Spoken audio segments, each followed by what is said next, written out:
Great. So the first question is, will we see a different side of Logan that has never been seen before?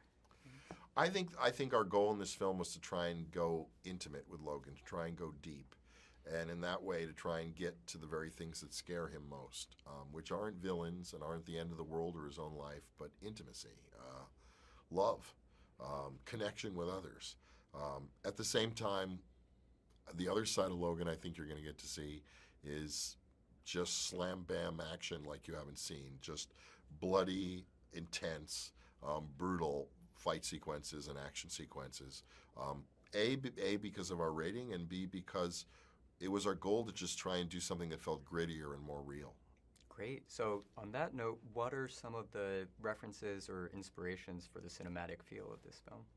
I think mostly westerns. I think that to me, the kind of economy of this film, the kind of road trip, it's kind of a ride across the range in a pickup truck as opposed to horseback, if you will.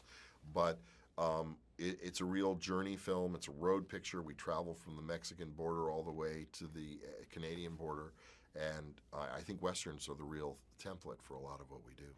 And what do you hope or think that fans will be thinking about after seeing the movie?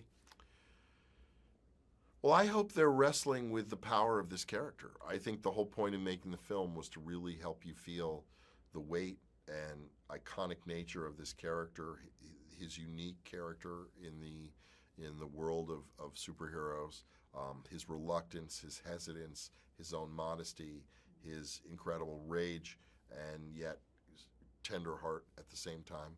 I think there's so many interesting aspects to this character. I just wanted to get as much out of the way so we could go as deep with him as we could. And can you talk a little bit about his relationship, Logan's relationship to other characters, specifically Charles?